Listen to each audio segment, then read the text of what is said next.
The fourth choice for an entrepreneurial strategy, or the choices that matter, is the choice of competition. This is something that actually we're going to spend much of the rest of this section of the course on, because as you'll see, the choice of competition helps us classify and proceed to develop constellations of strategies involving the other choices.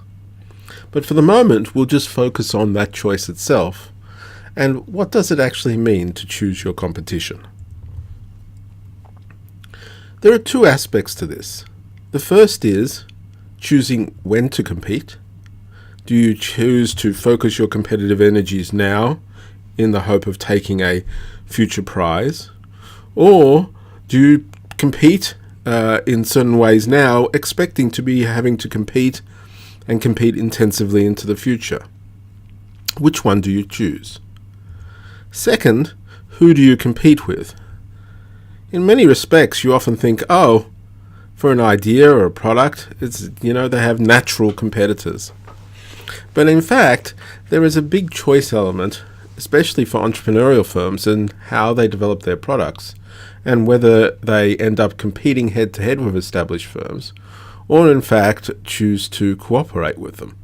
So it's in that sense we talk about who you compete with.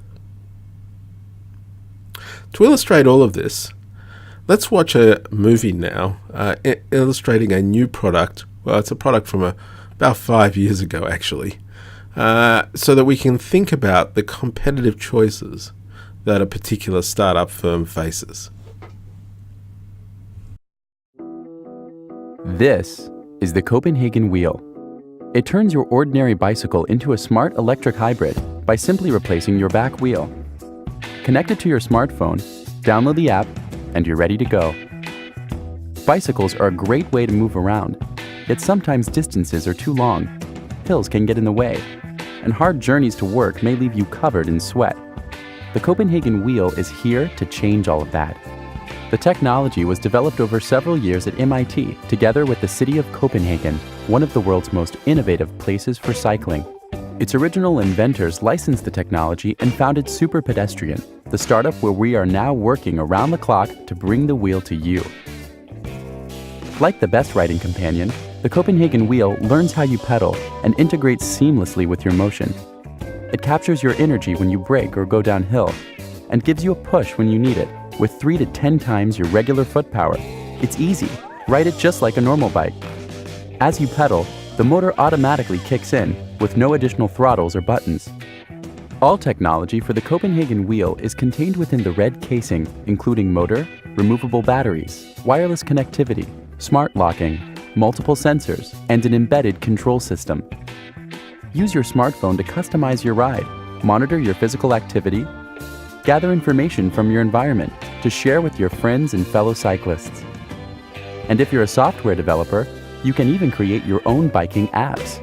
So whether you carry yourself, your kids, or your gear, hills seem flat, distances shrink, and you can cycle just about anywhere. So transform your bike and transform the city. The Copenhagen Wheel.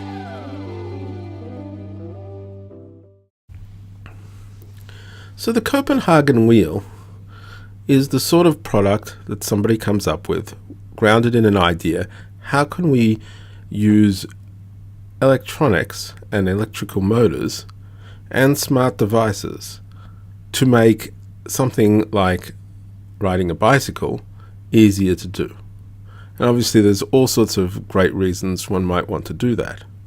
But what's interesting about this case is it automatically allows for a myriad of different ways in which Super Pedestrian here could think about commercializing the Copenhagen Wheel. So this was an MIT-based invention, came from a scientist, Asav Biderman, who is the CEO of Super Pedestrian.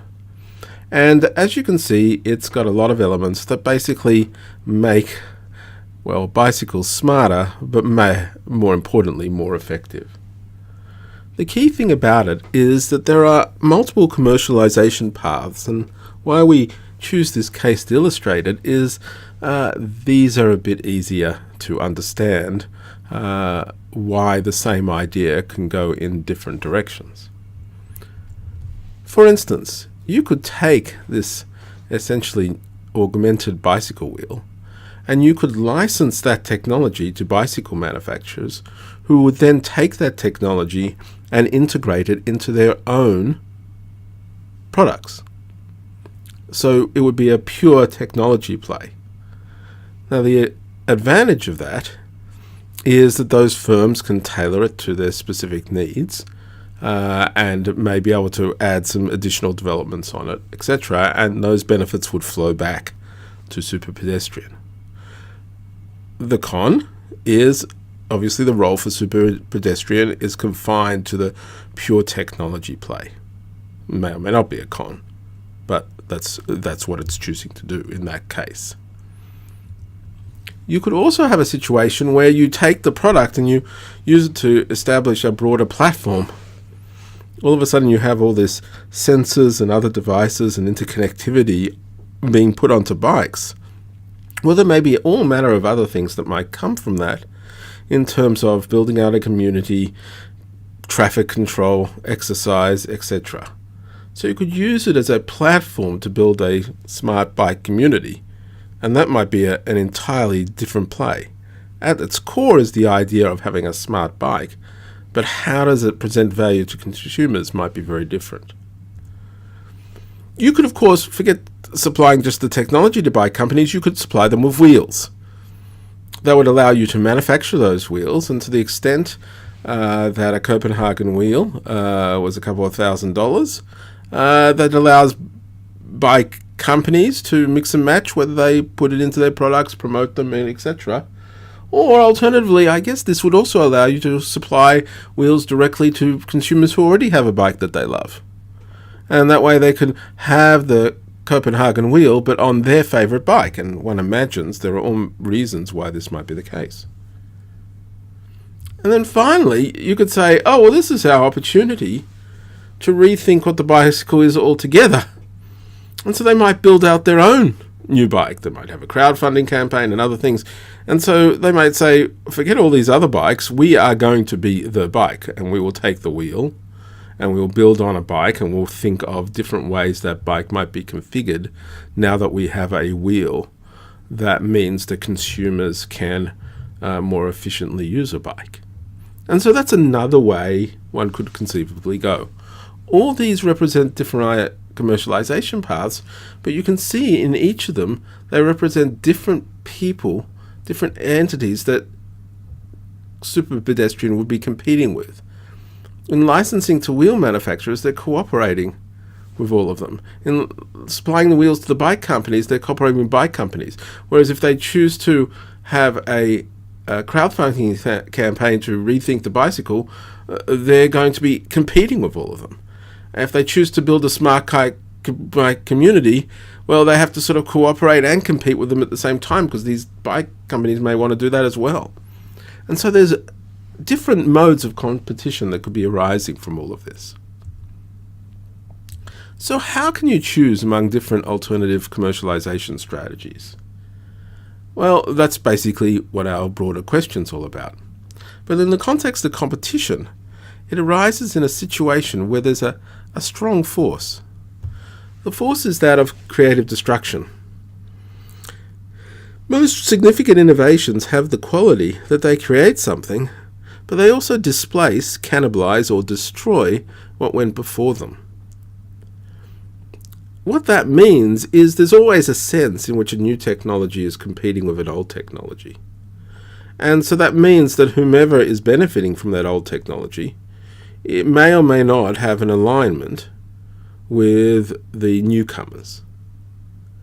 It's the choices that the newcomers make that determine the degree of that alignment. And it's not obvious which way you want to go. I mean, in one sense, sure, less competition is better for all parties. In another sense, however, that may be inconsistent with ways that you could achieve the most value creation. No one said that monopoly was great for growth and innovation and things like that necessarily. even if it could be good for those who are party to the monopolistic deal. So this is one of the tensions that is arising through this entire choice. But on the other flip side, what this means is that entrepreneurial strategy does not always depend on disruptive competition with established players. There is a tendency in much of the entrepreneurship literature to assume that the scale of creative destruction is inevitable, the clash between the old and the new. But that's not necessarily the case. Startup firms may choose not to exercise that option, and may do so fruitfully. They could do things that are cooperative. They can enter into production and marketing alliances, they could become a licensor, or they can be acquired. Now, we generally think of acquisition as an exit strategy, but we should also recognize that in certain circumstances, how you're acquired, how you exit, is part and parcel of whether you were cooperating or choosing to cooperate in the past. The point about all this is the end profits and the end goal from innovation is achieved through contracting with more established product market competitors in this form. So you can choose to compete, in which case you don't have to deal with any of these people except in the marketplace. Or alternatively, you can choose to contract with them, in which case you deal with them up front, but then you don't have to deal with them later on. You've got your interests aligned. And many firms have faced this. Dropbox, relatively early in its history, got a call from Steve Jobs, and they were interested in acquiring them for a couple of $100 million. Dropbox passed on that acquisition deal, and Steve Jobs admonished them and says, well, what you have here is not a company, it's just a product. It's at best maybe even a feature. And so of course you should deal with Apple, who could have used Dropbox at that time. But Dropbox chose to stay independent and is now worth, at least as part of its market capitalization, more than what it would have received from Apple those many years ago. So that's a choice that people made. Is Dropbox truly right that they've got more than just a product feature? I think at the moment Time says that they've got more of a business than just that, and it turned out they could do a little bit more. But exactly, at the time, it was far from obvious. In biotechnology, acquisition or collaboration is the norm. In biotechnology, many of the startups in biotech firms develop things, and their chief mode by which they take that to market is to come up with a intellectual property licensing deal with big pharmaceutical companies. And they do that because Big Pharma, not because they're necessarily thinking about competition, but Big Pharma have all of these important marketing, distribution, regulatory assets that would be just too costly for a biotech firm to replicate. So by doing a deal with them, they're accessing that. And from the point of view of Big Pharma, that's obviously a great situation to be in, because they're less likely to be disrupted or get hit by the gale of creative destruction. Because, basically, they have to compete for the best biotech firms, but they don't have to fear them displacing them.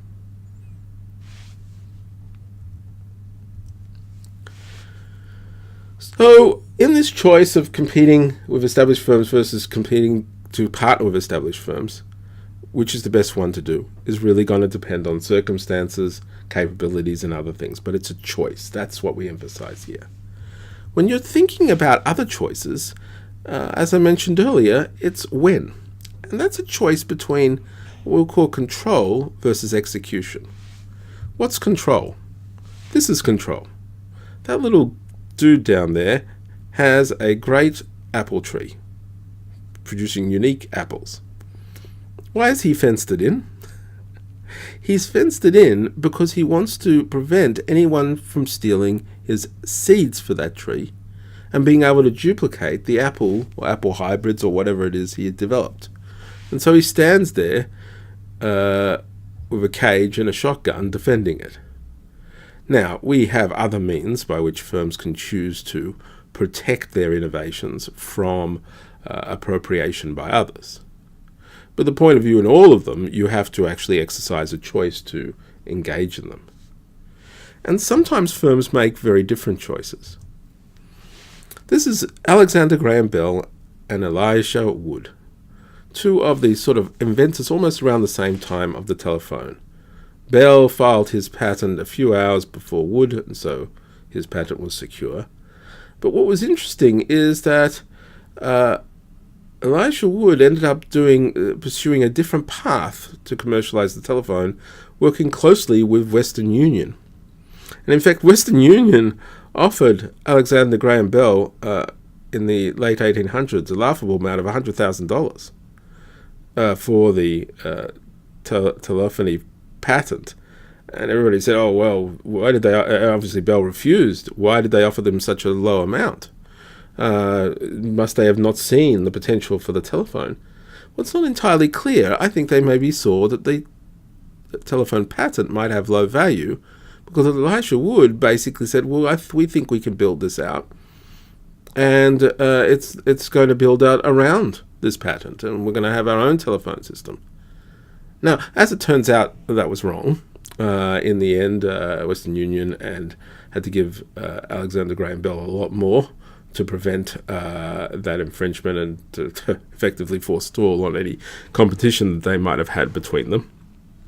However, what it recognizes is that at the time, at least, it wasn't clear whether the intellectual property protection was the route to go in sort of controlling the telephone system, as opposed to being able to produce a better telephone system right then, right now, and get it diffused quickly, which is what Elisha Wood and Western Union were trying to do.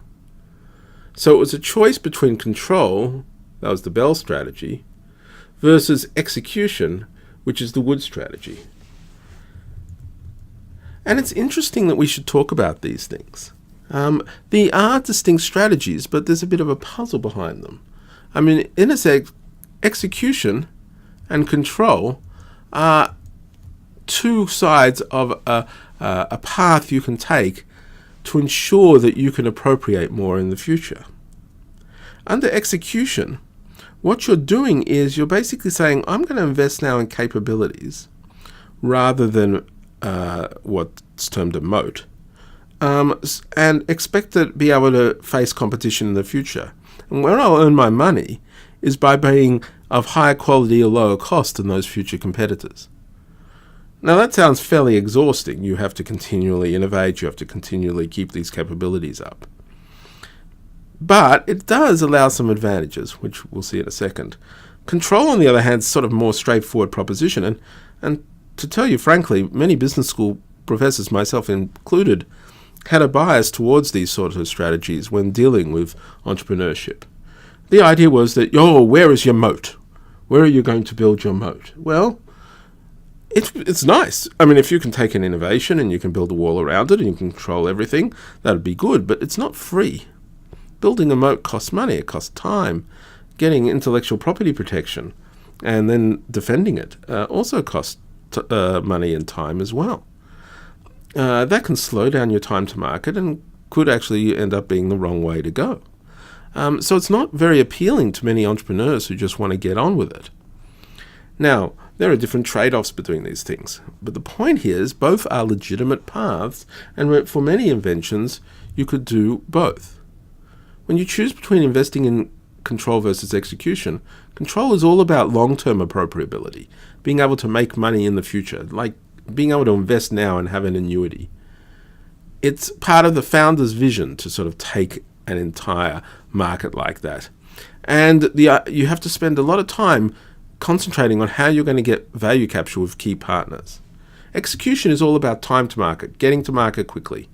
Why do you want to get to market quickly? We already talked about this. You want feedback and experimentation, and you need that sort of signals to allow you to improve and get better product market fit. And it's often a lower cost, or at least a lower cost initially. And so that, for a resource-poor startup, may be very attractive indeed. And so these things have different things.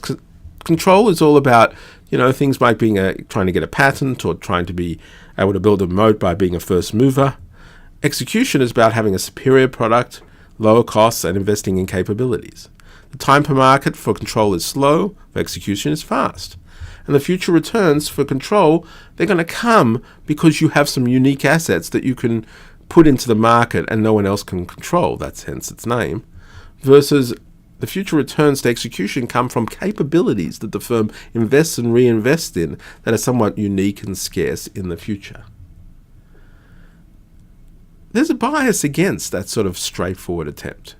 This is Marco Arment. He was one of the initial employees of Tumblr, and he went on in the early days of the iPhone to invent an app called Instapaper. Very simple idea. You're reading something on the web and you want to read it later. You click on it, click on a web icon, and it gets sent to the app and you can read it in a nice form. And this was a tremendously successful app. And here's what he said. You charge a small amount of money, and that's it. You're done. You don't need to go and seek venture capital money. You don't need to sell out your users' privacy. They're not even your users. They're your customers. For the first time in a decade, it's great. My goal has never been to dominate the market. My goal has always to be just making a living. Now, this is obviously what we call a lifestyle entrepreneur in some sense, but it's a choice as well. And a choice many companies might make is not to grow and to dominate a market, but to actually make a nice living and not have to deal with stuff.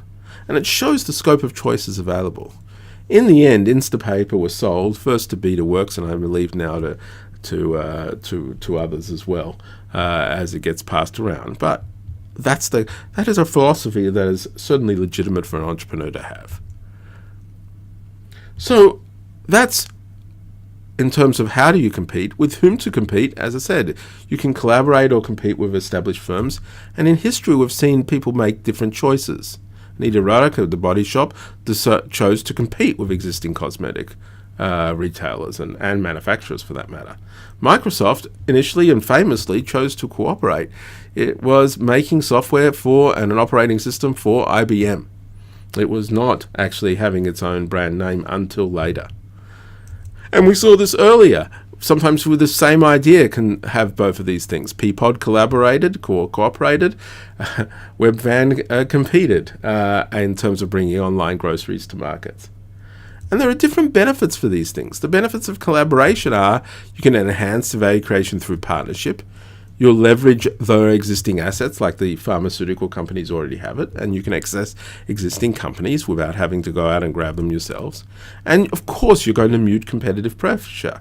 The benefits of competition is you create a whole new value chain, a different vision from existing people in the industry. That's what remaking in industry is all about.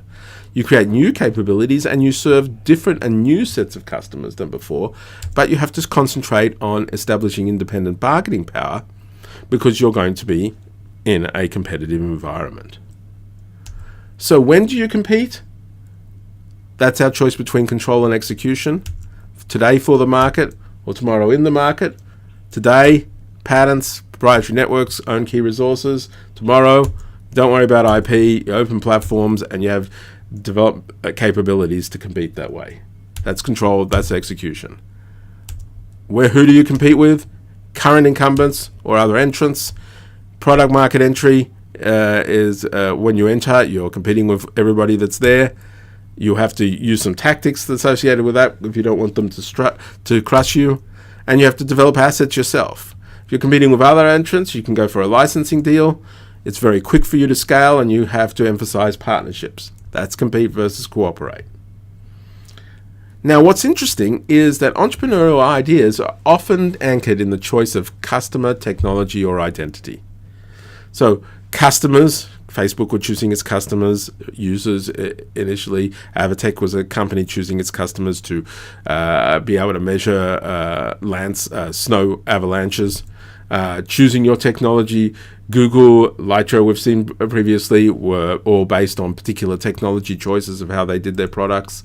And choosing your identity, Amazon said, we're going to deliver those goods at the lowest prices. Clover Food Labs, we saw before, was trying to think about how it was going to position itself in the fast food market, but not as a vegetarian option.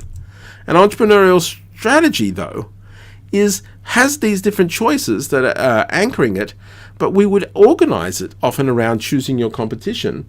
And it should be no surprise, we gave you two dimensions. there's 2 dimensions to do so. This is the entrepreneurial strategy compass. One dimension is collaborating versus compete, the other is execution versus control. As we will see in a little bit, we can use that to organize the literature on what sort of strategies entrepreneurs should pursue. And what we will emphasize is that none of these strategies are the way or the only way to go, as sometimes gets extolled by their proponents. But instead, they represent choices themselves and a way of organizing the development of business plans in a useful way. So what of Super Pedestrian, the Copenhagen wheel? What happens to them? Interestingly enough, they are selling that product. They're selling it as their own standalone wheel. But now they've pivoted a bit to a new line for fleets, and they're using that to enhance scooters for ride sharing for the same reason, trying to have electric scooters that are easy to use. We'll see what happens there.